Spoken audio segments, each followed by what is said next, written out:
Welcome back once again. आज हम अपने इस वीडियो में करेंगे class 6 English the English tree book का chapter 8 the old gentleman and his pupils का पार्ट 2। पार्ट 1 का लिंक आपको डिस्क्रिप्शन में मिलेगा, तो आप वहां से देख सकते हैं। तो चलिए पार्ट 2 स्टार्ट करते हैं।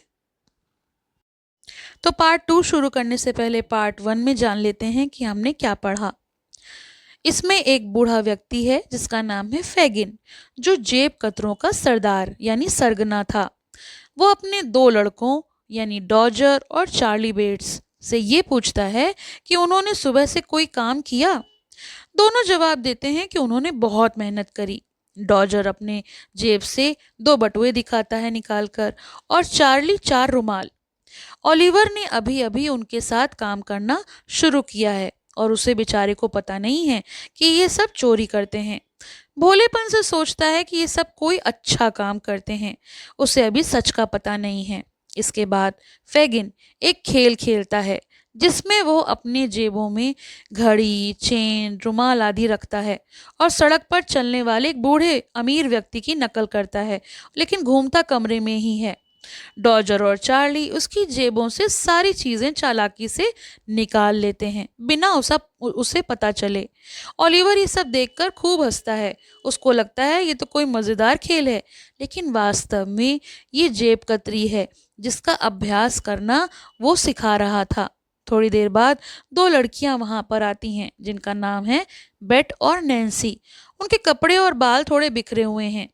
वो हंसमुख तो हैं, लेकिन ओलिवर को बहुत अच्छी लगती हैं क्योंकि वह अभी भी गिरोह की असली दुनिया को नहीं जानता। वो भी गिरोह का ही हिस्सा थी जो दोनों लड़कियां वहां आई थीं। अब आगे देखते हैं। The visitors stopped a long time. तो जो मेहमान आई थी वो काफी देर तक रुकी। Spirits were produced in consequence of one of the young ladies complaining of coldness in her inside, and the conversation took a very convivial and improving turn. शराब मंगाई गई क्योंकि उन युवतियों में से एक ने कहा कि उनके शरीर के अंदर ठंडक महसूस हो रही है, इसलिए शराब मंगाई गई। इसके बाद बातचीत और भी ज़्यादा मज़ेदार और रोमांचक और जोशीली हो गई। At length, Charlie Bates expressed his opinion that it was time to pat the hoof. इसके बाद चार्ली बेट्स ने कहा कि अब पैट द हूफ करने का समय हो गया है।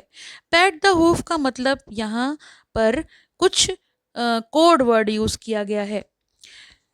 This it occurred to Oliver must be French for going out, for directly afterward the Dodger and Charlie and the two young ladies went away together, having been kindly furnished by the amiable old Jew with money to spend.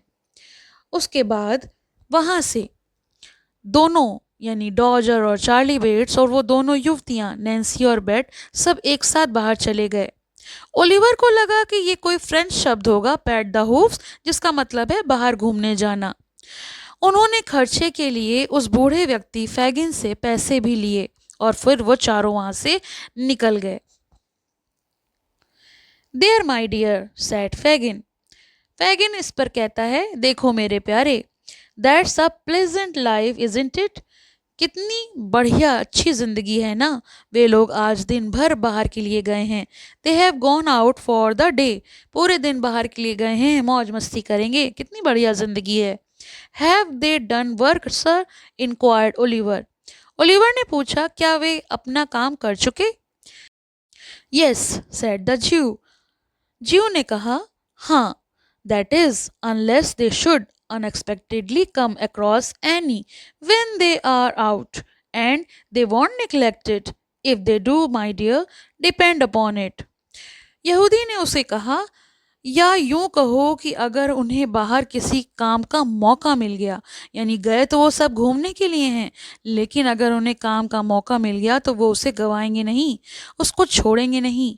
यहाँ पर यहूदी का मतलब चोरी से था कि अगर चोरी करने का मौका मिल गया तो वे चारों अपना काम बेखूबी करेंगे और उसे छोड़ेंगे नहीं। Make them your models my dear. और फिर उन्होंने कहा, मेरे प्यारे बच्चे, तुम उन्हें अपना आदर्श बनाओ। Make them your models, tapping the fire shovel on the hearth to add force on his words. और फिर उसने अपने शब्दों पर जोर देते हुए कहा कि तुम उन्हें अपना आदर्श बनाओ, उन्हें अपना आइडल बनाओ। Do everything they bid you and take their advice in all matters. जो भी वो तुमसे कहें उसे ध्यान से सुनो और हर बात में उनकी सलाह लो। Specially the Dodgers my dear, खास तौर से डॉजर्स की। डॉजर जो है वो एक काबिल व्यक्ति है।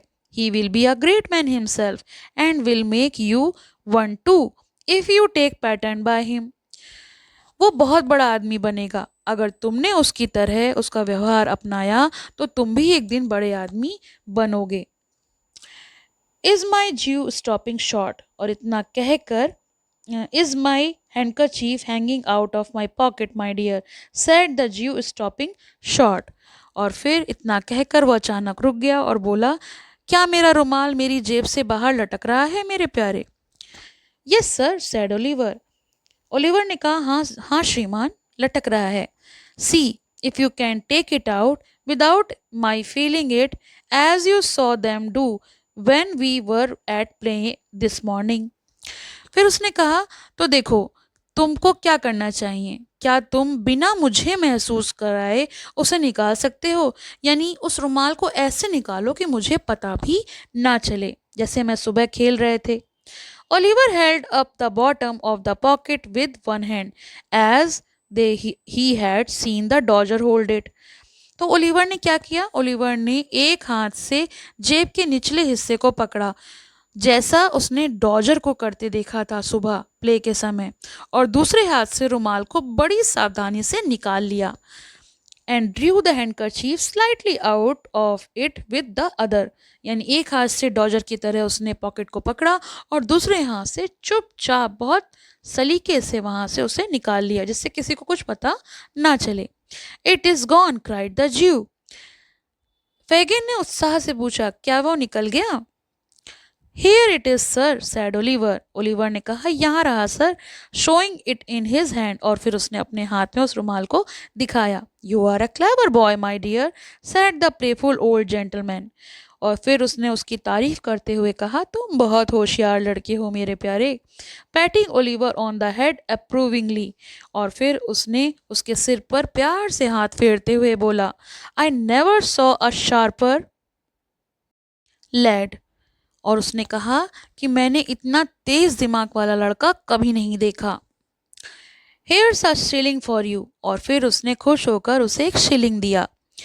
If you go on in this way, you will be the greatest man of the time. अगर तुम ऐसे ही आगे बढ़ते रहे तो एक दिन बहुत बड़े आदमी बनोगे।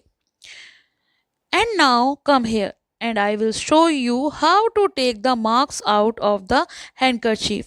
और आओ, इधर आओ, मैं तुम्हें दिखाता हूँ कि रुमालों को निशान को कैसे मिटाए जाते हैं, जो रुमालों से निशान हैं वो कैसे मिटाए जाते हैं।